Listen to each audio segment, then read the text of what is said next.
नमस्कार दोस्तों, आज आपका फिर से स्वागत है मेरे इस नए वीडियो में, जिसमें हम आज एक नई प्रॉब्लम लेकर के आए हैं। इसका फॉल्ट है डीसी पावर पैक, और ये पावर पैक जो है वो सोलर पावर प्लांट में यूज़ आता है प्रोटेक्शन पर्पज़ के लिए। तो मैं आपको इसकी छोटी सी एक स्पेसिफिकेशन की जानकारी देना चाहूँगा।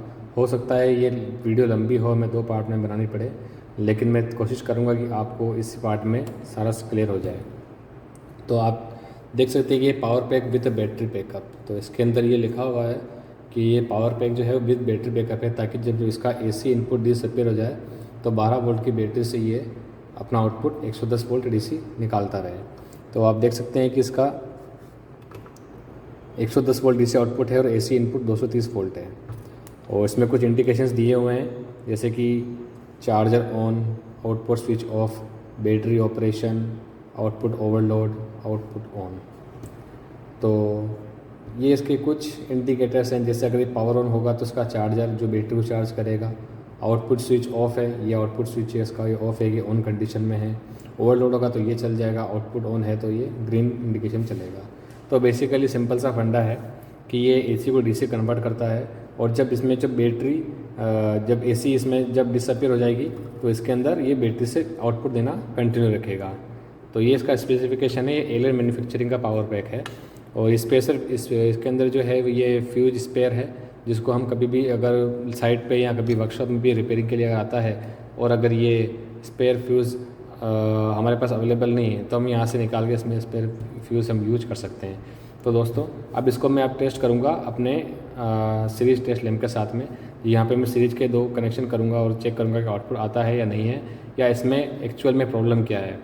विद प्रैक्टिकल हम आज ये देखेंगे। तो मैं इसको अब ओपन करने जा रहा हूँ।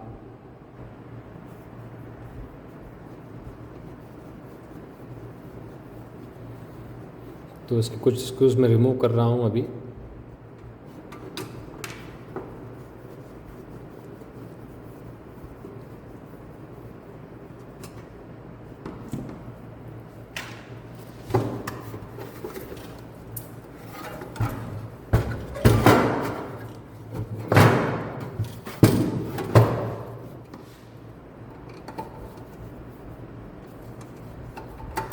ये स्क्रूज तो है वो बैटरी बैकअप के लिए, जो अभी ज़रूरत नहीं है, इसको हम ओपन नहीं करते हैं। आप देख सकते हैं कि अंदर इसके अंदर एक पीसीबी बोर्ड कनेक्टेड है। तो यही है एसी टू डीसी कन्वर्टर है। तो मुझे आपको जनरल इस इन्फॉर्मेशन में आपको स्टार्टिंग में देना चाहूँगा कि ये इसका फ्यूज़ है, इनकमिंग फ्यूज़ है, ये एसी इनपुट है, और ये रेक्टिफायर है, और इसके जो सारा हाई वोल्टेज डीसी या एसी टू डीसी कन्वर्टर और मॉसफेट लगे हुए हैं। तो सारा उसको स्विचिंग के थ्रू इसमें एसी को डीसी में बदल के, डीसी को हाई वोल्टेज डीसी में बदल के, फिर उसको वापस लो वोल्टेज डीसी में, फिर उसको एसी में कन्वर्ट करके, फिर वापस डीसी में बदल के इसको सारा काम किया जाता है। तो ये आउटपुट फ़िल्टर कैपेसिटर है, ये इसके सिग्नल के हैं, इंडिकेशन के कनेक्शंस हैं, और ये ऑन ऑफ स्विच का बटन है, ये आउटपुट का है, ओवरलोड का है, इंडिकेटर का कनेक्शन है, और ये यहाँ पे जो है वो प्लस माइनस 110 वोल्ट जिससे आप यहाँ पे चेक कर सकते हैं। जब यहाँ पे भी चेक कर सकते हैं नीचे की साइड में भी, क्योंकि आप यहीं से 2 वायर जाकर के यहाँ पे कनेक्ट हो रहे हैं। ठीक है सर, तो इसको अब मैं टेस्ट लैम्प से कनेक्ट करना चाहूँगा। तो दर्शकों, ये जो दोनों केबल है वो बैटरी के चार्ज के लिए है, ये पॉजिटिव है और ये नेगेटिव है। ये 13 वोल्ट आउटपुट देता है जिससे अपनी बैटरी चार्ज होती है। ठीक है, तो मैंने क्या किया है अभी कि इसका सीरीज कनेक्शन कर दिया है। तब इसको चालू करता हूँ तो इसके अंदर कुछ वोल्टेज का फ्लक्चुएशन आ रहा है, तो हो सकता है हमको डायरेक्ट कनेक्शन देना पड़े, क्योंकि लेकिन इसके अंदर क्या हो रहा है कि बैटरी का वोल्टेज तो बराबर आ रहा है, आप देख सकते हैं, ये देखिए। ठीक है, मैं आपको शो करके दिखाऊंगा अभी कि इसमें क्या प्रॉब्लम है एक्चुअली। तो ये थोड़ा सा टिपिकल होने वाला है।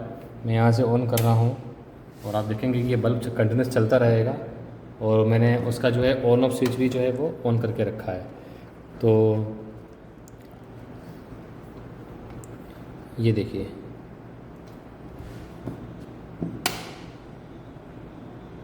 ये देखिए अभी है 13.50 और आउटपुट स्विच ऑफ है अभी, क्योंकि ये मैंने ऑफ करके रखा है तो रेड इंडिकेशन चल गया। ठीक है, तो अब मैं इसका आउटपुट स्विच ऑन करूँगा।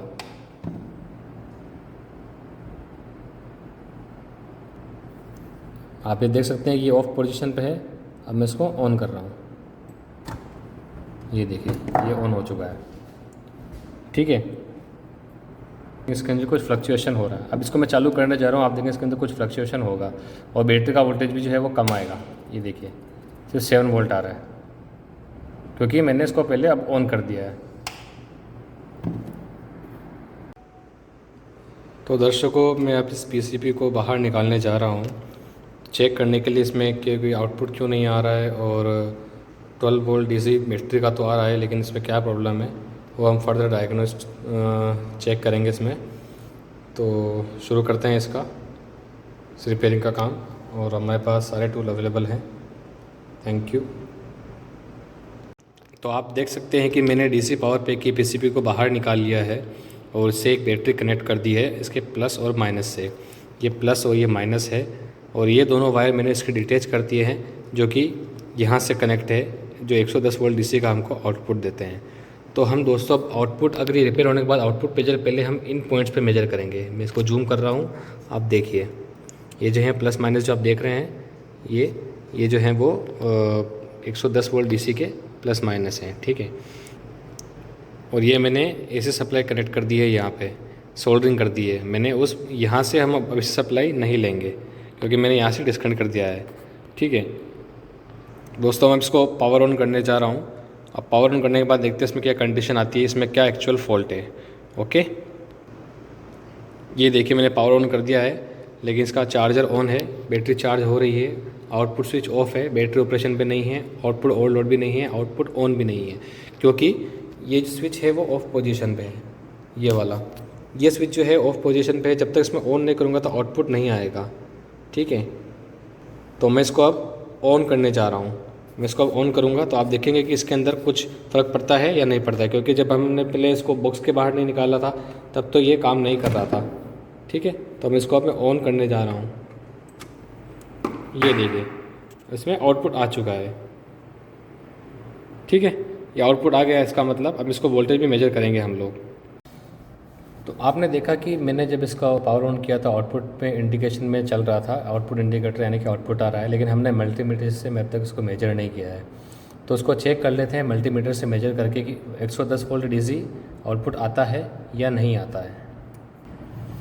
दोस्तों मल्टीमीटर आपके सामने है और मैं अब चेक करने जा रहा हूँ आउटपुट वोल्टेज इसमें कितना वोल्टेज आता है करके।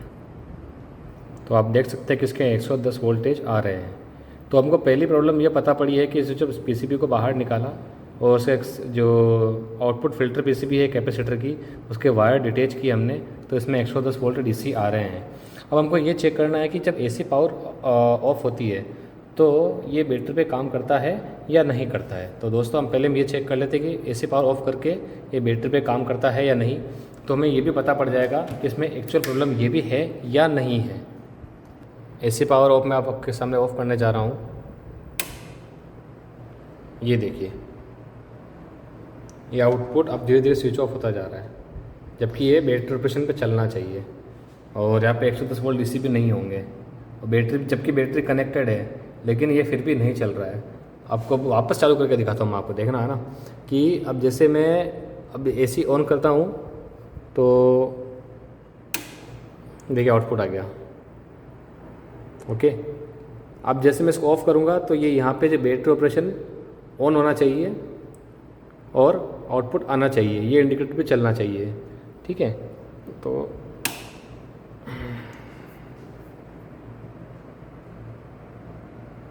ये देखिए ये स्विच ऑफ हो गया है। तो हमारे पास इस डीसी पावर पैक में दो प्रॉब्लम मिली हमको।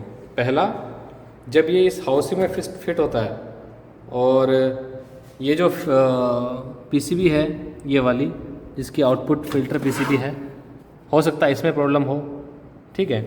और दूसरी चीज़ हमको ये मिली कि ये बैटरी पे स्विच नहीं हो रहा है, यानी कि रिले जो लगी है ये बैटरी पे जाते ही ये ऑन हो जानी चाहिए ताकि ये बैटरी का पावर इससे ड्रॉ कर सके, लेकिन ये भी काम नहीं कर रही है। तो इसमें दो प्रॉब्लम है, आप ये समझ चुके हैं। तो अब इसको बोर्ड को हमको डायग्नोस्टिक करना पड़ेगा इसमें प्रॉब्लम क्या है। तो ये प्रॉब्लम फाइंड आउट करने के लिए हमारे पास मल्टीमीटर है और भी बहुत सारे इक्विपमेंट्स हैं, तो हम इसका प्रॉब्लम फाइंड आउट करते हैं। तो प्रॉब्लम ये है कि इसके अंदर बैटरी से ये काम नहीं कर रहा है, बैटरी पे वोल्टेज पे जाने पे बैकअप में ये काम जो कि होना चाहिए था, क्योंकि most of the power plants में क्या होता है कि जब आपका एसी पावर डिसअपीयर हो जाता है तो उस पर ये बैटरी एक्शन में आती है और अपने वोल्टेज के थ्रू में ये अपना वोल्टेज देती है, और इसमें सर्किट के थ्रू ये वोल्टेज डिटेक्टर आईसीज़ है, ये पीडब्ल्यूएम कंट्रोलर है, कुछ वोल्टेज कंप्यूटर भी है, तो ये काम करना चाहिए। तो मैंने इसका डायग्नोस्ट करता हूँ, पहले सारे फ्यूज ओके है सारे के सारे, और सारे ये रेक्टिफायर यो भी ओके है, ये सारे डायोड और सब कुछ ओके है। अब क्योंकि ओके मैं इसलिए बोल रहा हूँ आपको क्योंकि मैंने इसके अंदर कोई शॉर्टिंग नहीं मिली मुझे, जाहिर सी बात है, क्योंकि अगर शॉर्टिंग होती तो आउटपुट नहीं आता। इसमें छोटी सी प्रॉब्लम है, वो हमको फाइंड आउट करनी पड़ेगी कि इसमें बैटरी पे ये क्यों नहीं काम कर रहा है, क्योंकि बैटरी डिटेक्ट या तो बैटरी डिटेक्ट नहीं हो रही है, बैटरी का वोल्टेज भी ओके है, तो क्या कर सकते हैं हम लोग। तो दोस्तों इसमें अंदर ये सारे मॉसफेट लगे हैं, ये देखिए आप, ये मॉसफेट है सारे के सारे, ये एक आईसी लगी हुई है, और ये 4 मॉसफेट हैं, सॉरी ये 2 डायोड है, ये दोनों मॉसफेट है, ये चार्जिंग है मॉसफेट है जिससे चार्जर काम करता है, ये डायोड है ओके। ये थर्मिस्टर है जो हमारे जब इसमें सर्ज वोल्टेज आता है तो इसको ये खुद बस्ट होकर के बाकी के सर्किट को बचा लेता है, ठीक है। और ये रिले है, जब इसके अंदर जब भी स्विचिंग होगी तो ये रिले काम करेगी। तो मैंने अपने डायग्नोस्टिक की है इसके अंदर पहले, तो मुझे ये पता लगा कि जिसके अंदर ये जो LM324N है, तो दोस्तों क्या है कि मैं LM324N पे डाउट करने का एक्चुअली सस्पेक्ट मेरा इसलिए है क्योंकि मैं डायरेक्टली मैंने जो है वो आईसी के सारे वोल्टेज जो है वो मैंने इनपुट और आउटपुट मैंने कंपेयर किए इस फॉल्टी के साथ में और एक हेल्थी के साथ में। मैं आपको रीडिंग दिखाऊंगा अभी। मैंने मॉसफेट वगैरह सब एक नज़र से निकाल लिया कि मतलब कि फॉल्टी है या नहीं है, क्योंकि अगर मॉसफेट अगर फॉल्टी है तो जाहिर सी बात है कि कुछ ना कुछ बस्ट होता है, या रेक्टिफायर काम नहीं कर रहा होता, या फ्यूज भी बस्ट हो सकता था। तो मैंने क्या किया कि इन चारों वोल्टेज आईसीज के जो वोल्टेज है मैंने इनपुट और आउटपुट दोनों मैंने चेक किए हैं, तो मुझे इसमें डिफरेंस मिला हेल्थी के साथ में। तो मैं आपको वो रीडिंग शो करूँगा अभी। उससे पहले मैं आपको जस्ट ओवरव्यू बता रहा हूँ कि मैंने अपनी फॉल्ट डायग्नोस कैसे ईजी करी है। जाहिर सी बात है बैटरी डिटेक्ट नहीं हो रही है, बैटरी पे काम नहीं कर रहा है, आउटपुट नहीं आ रहा है, तो मैंने इसको डिटेच करके देख लिया। और जो फिल्टर पीसीबी उसमें प्रॉब्लम हो सकती है हाउसिंग की, क्योंकि बाहर निकालने पे यहाँ पे ये आउटपुट दे रहा है, ठीक है। तो LM324N का मुझे सस्पेक्ट है, इसके बारे में आपको बताना चाहूँगा। ये एक ऑपरेशनल एम्पलीफायर, इसके अंदर 4 ऑपरेशनल एम्पलीफायर होते हैं जो कि सिग्नल प्रोसेसिंग करते हैं और इलेक्ट्रॉनिक सर्किट्स के अंदर यूज़ में आता है। सिंपल है बिल्कुल, ठीक है। अब मैं आपको इसकी रीडिंग शो करता हूँ कि इसमें मुझे क्या डिफरेंस मिला है हेल्थी के साथ में। ये देखिए, ये हेल्थी की रीडिंग है, ये फॉल्टी की रीडिंग है। तो आप देख सकते हैं कि पिन 1 2 3 4 5 6 7 8 9 10 11 12 13 14 ये सारी की सारी रीडिंग्स है ओके। तो मैंने चारों आईसीज की रीडिंग ली है, तो इसमें मुझे कोई प्रॉब्लम नहीं मिला इन दोनों में। जैसे कि TL494CN है, CD4093BE है, और LM324N है, और 4010BE है। तो आप देख सकते हैं कि इसका 0.15 से लेकर के 7th पिन तक वोल्टेज इसका ऑलमोस्ट सेम है। ऑलमोस्ट इसलिए जैसे 0.98 है, 5.5 है, 2.4 है, 2.4, 12.11, 12.20, 2.5, 2.4, 4.195। तो इस तरह से 1 to 7 तक इसका वोल्टेज जो है वो सेम है। अब 8.3 जो 8 नंबर पिन है, इस पर देखिए आप फॉल्टी के अंदर 0.70 है, इसके अंदर 8.23 है, 9 के अंदर 8.23 है, 7.92 है इसका 10 नंबर पे, उसका 8.16 है, 11 पे 00 इट्स ओके, 12 पे 2.4 है, 13 पे 4.2 है, 0.16 इसके 1 नंबर पिन पे है। तो मेरा सस्पेक्ट का रीज़न यही है कि LM324 जो है वो ऑपरेशनल एम्पलीफायर ख़राब हो सकता है। तो मैं इसको पहला अटेम्प्ट ये करूँगा, इसमें रिप्लेस करके देखूँगा एक आईसी बेस के साथ में, फिर आपके पास में मैं आपको बताता हूँ कि इसमें क्या रिज़ल्ट निकलता है, ठीक है। तो दोस्तों मैंने आईसी बाहर निकालना शुरू कर दिया है पंप के थ्रू, जो कि बहुत इजी है। अगर आप प्रैक्टिस करते हैं डेली तो ये इतना मुश्किल नहीं है, ट्रैक भी नहीं जाती है अगर ज़्यादा अगर फोर्स लेकर करे भी तो सही। तो मैं ट्रेडिशनल वे यूज़ कर रहा हूँ एक्चुअली, क्योंकि मेरे पास सोल्डरिंग जो सक करने वाला सिस्टम होता है वो अभी अवेलेबल नहीं है, ठीक है।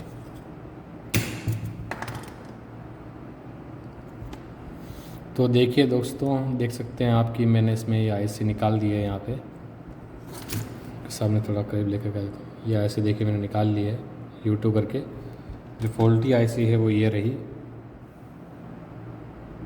ये। तो अब हम इसमें नई आईसी प्लेस करेंगे, लेकिन इस आईसी बेस के साथ में, ताकि कभी आईसी हमको निकालने की ज़रूरत पड़े तो हम आसानी से निकाल कर सकते हैं। ठीक है, ये देखिए नई आईसी है मेरे पास। तो मैं इसको अब बेस के साथ प्लेस करने जा रहा हूँ और बेस के साथ इसको सोल्डर करके हम इसको वापस एक बार टेस्ट करेंगे। तो हमने ये आईसी यहाँ पे बेस के साथ में फिट कर दी है। ओके, और यहाँ पे अभी सोल्डरिंग करना बाकी है, लेकिन मैं आपके सामने करूँगा। ये पॉइंट जो है वो सोल्डरिंग के हैं, तो मैं सोल्डरिंग कर देता हूँ और फिर बाद में इसको हम वापस टेस्ट करके देखते हैं। तो दोस्तों आप देख सकते हैं कि मैंने सेटअप कर दिया है वापस इसको ऑन करने के लिए। ठीक है, अब मैं इसको वापस ऑन करने जा रहा हूँ आपके सामने। तो अब हम चेक करेंगे इसका रिले वाला वर्क काम करता है या नहीं करता है, और ये बैटरी ऑपरेशन पे आता है या नहीं आता है एसी पावर ऑफ करने के बाद। तो आप देखिए, तो आप देख सकते हैं कि इसके अंदर स्विच अभी ऑफ है, क्योंकि मैंने इसका आउटपुट का स्विच अभी तक ऑन नहीं किया हुआ है। ठीक है, अब मैं इसको ऑन करने जा रहा हूँ। ये देखिए अब जो आउटपुट जो है वो चालू हो गया है, इसका आउटपुट जो है वो चालू हो गया है। अब मैं क्या करूँगा कि अब इसका एसी पावर ऑफ करूँगा। ठीक है, तो अब बैटरी ऑपरेशन पे ये चलना चाहिए, यानी कि बैटरी ऑपरेशन वाला जो इंडिकेटर है वो ऑन होना चाहिए, आउटपुट निकालना चाहिए। ठीक है, ये देखिए दोस्तों, अभी रिले की जैसे क्लिक की आवाज़ आती है और बैटरी ऑपरेशन अभी चालू हो गया है। तो यानी कि मेरा ये फॉलो ऑलमोस्ट क्लियर हो चुका है। अब हम चेक करेंगे इसका बैटरी का वोल्टेज और आउटपुट का वोल्टेज। हम आउटपुट का वोल्टेज चेक कर लेते हैं। आपके सामने मैं अभी चेक करूँगा कि इसमें आउटपुट आ रहा है या नहीं आ रहा है। या तो हमें अगर आउटपुट आ रहा है तो तकरीबन हमें पता पड़ जाएगा कि हमारी ये वाली आईसी जो है वो फॉल्टी है, ये वाली जो भी हमने रिप्लेस करी है। ठीक है,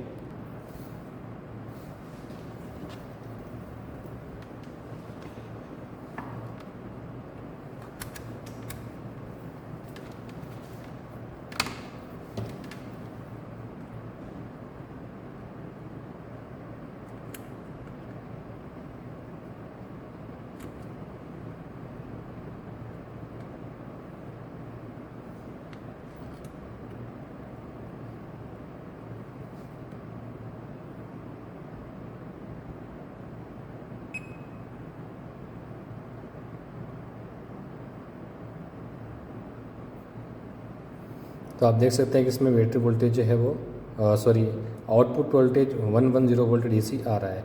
तो हमारे यहाँ पे एक प्रॉब्लम सॉल्व हो चुकी है, जो कि है आउटपुट वोल्टेज बैटरी पे काम नहीं कर रहा है। ओके, अब मैं एसी वापस चालू करूँगा तो वापस इसका जो है वो रिले साउंड आ जाएगा और आउटपुट भी कंटिन्यू रहेगा। ठीक है, आप देखना।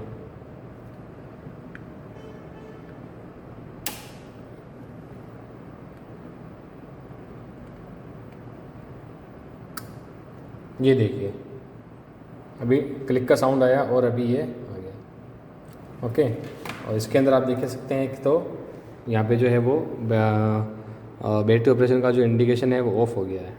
ठीक है, तो अभी हमारा जो है वो ये फॉल्ट ओके हो गया है।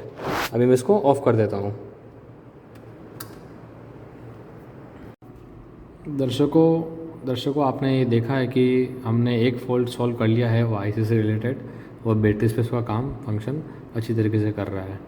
और हमारा दूसरा फॉल्ट इस पावर बैंक में क्या था कि जैसे ही हम इस पीसीबी को इन केबल्स के थ्रू उस मेन बोर्ड से कनेक्ट करते हैं ना, तो हमारा जो आउटपुट है वो डिसअपीयर हो जाता है। ये वाले, ये पॉजिटिव है और ये नेगेटिव है। तो ये दोनों जो है वो 110 वोल्ट डीसी को लास्ट तक पहुंचाने का काम करते हैं इस पीसीबी के थ्रू, और ये उसका आउटपुट है, मेन आउटपुट जो यहाँ पे कनेक्टेड है आउटसाइड में। तो अब हमको यहाँ पे चेक करना है कि ऐसा क्यों हो रहा है कि वोल्टेज जो है डिसअपीयर हो रहा है। तो मैं चेक करने जा रहा हूँ आपके सामने।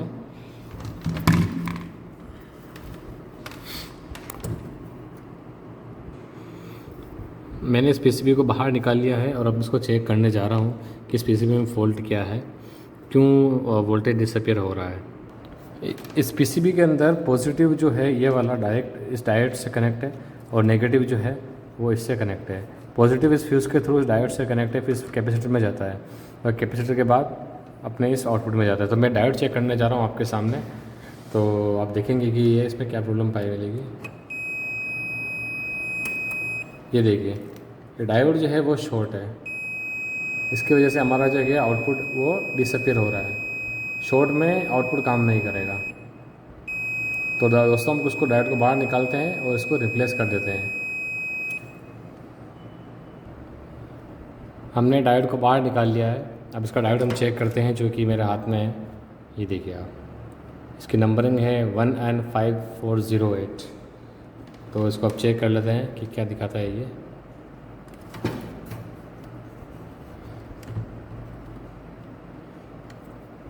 इसका नेगेटिव टर्मिनल है, पॉजिटिव है। ये देखिए, ये है दूसरा फॉल्ट हमारा डायोड। ओके, अब इसको रिप्लेस करते हैं। दोस्तों आप रिप्लेस करने के बाद इसको चेक करके देखते हैं कि इसके अंदर क्या सिचुएशन है। ये देखिए आप, अब ये शॉर्ट नहीं है। तो अब इसको हम सेफली 110 वोल्ट डीसी के पॉजिटिव नेगेटिव से इस पीसीबी को कनेक्ट कर सकते हैं और हम चेक करेंगे कि ये प्रॉब्लम सॉल्व हुआ कि नहीं। ओके, तो दोस्तों मैंने इसका डायोड रिप्लेस करके ये इसकी यहाँ फिट कर दी है और पीसीबी फिट करने के बाद मैंने ये दोनों पॉजिटिव नेगेटिव के जो कनेक्शंस है मैंने यहाँ पे सोल्डर कर दिए हैं, क्योंकि यहाँ पे सोल्डर होने चाहिए, और सोल्डर करके इनको फिट कर दिया है। ठीक है, और सारे कनेक्शन मैंने एज डिस कर दिए हैं। तो अब इसको डायरेक्ट फुल सिस्टम में चला के देखेंगे हम। और इसका एसी इनपुट भी यहाँ से दे दिया है। अब मैं सिर्फ बैटरी कनेक्ट कर रहा हूँ आपके सामने, और फिर इसको पावर ऑन करके देखते हैं। ओके, लेट्स सी हमारे दो फॉल्ट जो इस पावर पैक में थे वो सोल्व हुए या नहीं। पहला क्या था? पहला था कि ये बैटरी पे नहीं चलता है, और दूसरा था कि जब फ़िल्टर पीसीबी के साथ में इसको जैसे कनेक्ट करते हैं तो इसका आउटपुट जो है वो डिसअपीयर हो जाता है, यानी कि आउटपुट काम नहीं करता है। तो आप देख सकते हैं कि इसके अंदर मैंने सिलेक्ट पूरा सिस्टम जो है वो कनेक्ट कर दिया है। ठीक है, अब मैं क्या करूँगा, इसको ऑन करूँगा और इसको रिले वाला फॉल्ट है वो भी चेक करेंगे और आउटपुट भी चेक करेंगे। ठीक है, तो लेट्स डू इट। ये देखिए दोस्तों, अब ये पीसीबी जो कनेक्ट है इनसाइड सिस्टम के साथ में कनेक्ट है, सारा सिस्टम जो है अभी चल रहा है। ये इसका आउटपुट जो है वो पूरा आ रहा है। ठीक है, अब मैं क्या करूँगा, अब एसी ऑफ करता हूँ। अब देखते हैं कि बैटरी ऑपरेशन वाला काम करता है कि नहीं करता है। ये देखें, बैटरी ऑपरेशन भी चालू हो चुका है, यानी कि बैटरी भी इस पर 110 वोल्ट डीसी पे आउटपुट आ रहा है और एसी पे तो आ ही रहा है। तो हमारा पर्पज़ तो था ये था कि इसको बैटरी पे चलाना है और आउटपुट भी प्रॉपर लेकर के आना है। तो दोस्तों ये फॉल्ट सोल्व हो चुका है, और अब इसके बाद फाइनल टेस्टिंग कर लेते हैं मल्टीमीटर के साथ में, दोनों ही चीज़ में, एक तो एसी के साथ में भी और एक बैटरी ऑपरेशन के साथ में भी। तो मैं आपके सामने एसी के सामने पहले वोल्टेज चेक करूँगा और बाद में बैटरी के ऊपर। तो देखिए दोस्तों, अभी आउटपुट ऑन है और एसी मोड के अंदर ये वाला इंडिकेटर चालू है। ठीक है, चार्जर भी ऑन है जो कि बैटरी को चार्ज कर रहा है। अब मैं आपके सामने वोल्टेज चेक करूँगा, आप मल्टीमीटर देखना, इसमें 110 वोल्ट दिखाई देंगे। ठीक है, ये एसी ऑनलाइन एसी के ऊपर है अभी ये। तो अभी मैं बैटरी पे चालू करने के लिए अब मैं चालू करूँगा, एसी पावर जो है वो मैं ऑफ़ करूँगा। ये देखिए आप, रिले अभी साउंड करेगी। देखिए बैटरी ऑपरेशन चालू हो चुका है और ये हमारा 110 वोल्ट भी आ रहा है। तो दोस्तों हमारा फॉल्ट यहाँ पे सोल्व हो चुका है। तो अब ये DC पावर पैक जो है, AC to DC power pack जो है वो अब जाने के लिए, साइड जाने के लिए तैयार है। तो दोस्तों आपको मेरा वीडियो पसंद आया होगा। तो आपको ये वीडियो में इतना डिटेल में बताने का यही पर्पज़ था कि इसके अंदर आपको जो है वो कम से कम मेहनत के अंदर, कम से कम एफर्ट के अंदर आपको अच्छा आउटपुट देखने को मिले। तो मैं एक बार फिर से रिव्यू करूँगा आपको मैंने क्या क्या स्टेप फॉलो किए। पहले इसके अंदर मैंने फॉल्ट आइडेंटिफाई किया कि इसके अंदर क्या प्रॉब्लम है। तो पहला जो फॉल्ट था ये आउटपुट इसमें नहीं आता है जब ये फ़िल्टर पीसीबी से कनेक्ट होता है। दूसरा फॉल्ट ये था कि रिले पे बैटरी पे काम नहीं करता जब एसी इनपुट जो है यहाँ पे जो कनेक्ट है वो डिसअपीयर हो जाता है। तो मैंने दो ही चीज़ फॉलो करी इसके अंदर, पीसीबी के अंदर, कि मुझे पता था कि इसमें शॉर्टिंग नहीं है, कुछ भी नहीं है, सर्किट भी ब्लास्ट नहीं है। तो मैं सीधा सॉफ्ट फॉल्ट पे गया। सॉफ्ट फॉल्ट का मतलब है कोई डैमेज नहीं है, कोई बस्ट नहीं है, कोई फ्यूज़ कुछ भी नहीं है, लेकिन सीधा आईसी फॉल्ट जो हमने ये आईसी रिप्लेस करी। ठीक है, उसके बाद ये बैटरी पे चालू हो गया। उसके बाद मैंने क्या किया, एक डायोड मुझे फ़िल्टर वैसे भी मिला, वो शॉर्ट था, उसको रिप्लेस किया, उसके बाद ये चालू हो गया। ठीक है दोस्तों, उम्मीद करता हूँ आपको मेरी वीडियो पसंद आई होगी। आप अगर और बहुत कुछ सीखना चाहते हो तो आप मेरे चैनल को सब्सक्राइब कर सकते हैं। बहुत बहुत धन्यवाद आपका। फिर मिलते हैं नेक्स्ट वीडियो में। जुड़े रहने के लिए आप सब्सक्राइब करें, लाइक करें, शेयर करें। तब तक के लिए जय हिंद, जय भारत।